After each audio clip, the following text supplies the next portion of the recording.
In the following dramatization, notice some common obstacles to worshiping Jehovah as a family.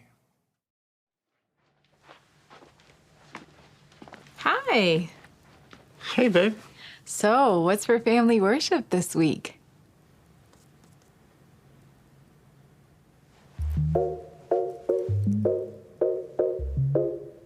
I think I got some good ideas. Yeah? Thank you for reading that. Let's just go ahead and ask the question. Just do that. So paragraphs 13 and 14, how can we be generous? Anybody? Now, the footnote that we just read really helps us to appreciate the definition of that quality. Without the definition, we're left to wonder exactly what it is and how it connects to the other things that we've discussed this evening. Gabe, can you go ahead and read the next one for us? Thank you. The Bible contains many examples of submissive individuals. So are there examples? Sue? Yeah? That's right. When we talk about examples, where do we start?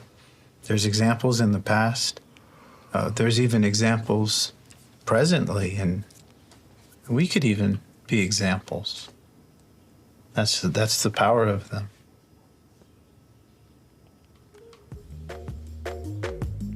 Let's keep going.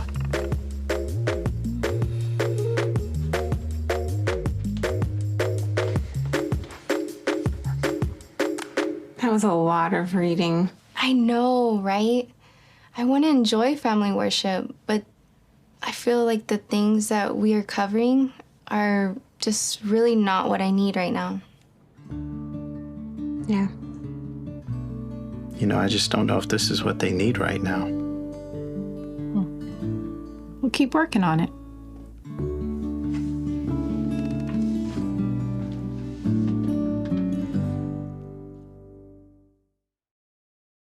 I think we'd all agree that family worship was difficult to watch. It was uncomfortable for everyone. As are most family worship sessions, if we're honest, John Ekron. John is taking us through the symposium piece, Worship Jehovah Together, as part of the overall theme, Follow the Roadmap to Family Peace. And the dramatization we've just watched is supposed to be how not to do a family worship. Previously, it was Irene who was doing the family worship, at least for, I'm trying to keep up with the names, Olivia and Gabe. And we've established that she was actually really, really good at doing the family worship. And at least Olivia and Gabe seem to respond well to her way of teaching. But because she's a woman, she's just got to sit back while her husband Max fumbles his way through the family worship and clearly isn't cut out for that sort of instructional or teaching responsibility. This was actually quite triggering to watch because, like many of you watching this, family worship was a part of my Jehovah's Witness upbringing, and quite frequently I would be bored despite the best efforts of my parents to indoctrinate me as a Jehovah's Witness, because let's face it, that's all a family worship session is. It's supplemental indoctrination in addition to the indoctrination you're receiving at the Kingdom Hall and at the assemblies and conventions. The governing body wants families to sit around their kitchen table and take in yet more indoctrination. And I can remember sitting in our living room as a child or as a teenager. Sometimes it would be a little bit interesting. I used to enjoy doing like mock-up talks. I'd have like the back of an armchair as my podium and I'd give little talks in our front room. Maybe that was good training for being a YouTuber in the future. Thanks very much. But there were also times in family worship where I was utterly bored and disinterested in what was being discussed. And isn't that inevitable? Because there's so much repetition involved in Jehovah's Witness propaganda. You're hearing the same things over and over and over again. That's the nature, quite frankly, of religious indoctrination. If you repeat a lie enough, if you repeat nonsense enough, eventually some of it's going to sink in.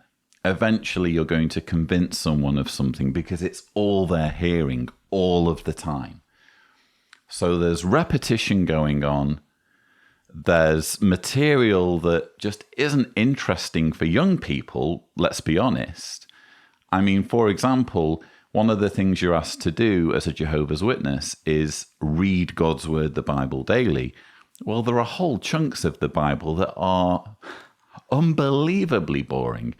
The instructions for making the tabernacle, the list of names for the tribes of Israel. I could go on. There are entire swathes of the Bible that are basically unreadable, or about as readable as a phone book, quite frankly. And yet you're supposed to take an interest in it. You're supposed to find some kind of personal application. And I can remember one situation in particular where I don't know what we were studying. I would have been a teenager. We were in our front room and we were studying some publication. And my mother, my late mother, she said something to me that's always stayed with me. She noticed how bored I was. And she just angled this look at me across the room like one of those if looks could kill looks. And she wasn't a nasty woman, by the way. I really, really loved my mother. But she took her faith very seriously. And she looked at me and she said, "What's the matter, Lloyd? Don't you want to be a Jehovah's Witness?" And it kind of made me sit bolt upright and say, yeah, of course I want to be a Jehovah's Witness.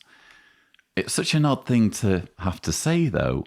But of course you're going to want to be a Jehovah's Witness, because what's the alternative? The alternative, as far as you're concerned, according to your upbringing and according to your indoctrination, is death. Death at Armageddon, at an imminent Armageddon, is the alternative to being a Jehovah's Witness. And that made me sit up, bolt upright, and pay attention. So that's kind of always stayed with me as one of my abiding memories of family worship. It's not a fun activity. There's no way. I'm sure they're going to show us how it should be done. But in my view, there's no way to make this a truly enjoyable experience. It's all really just about strengthening the indoctrination of the family.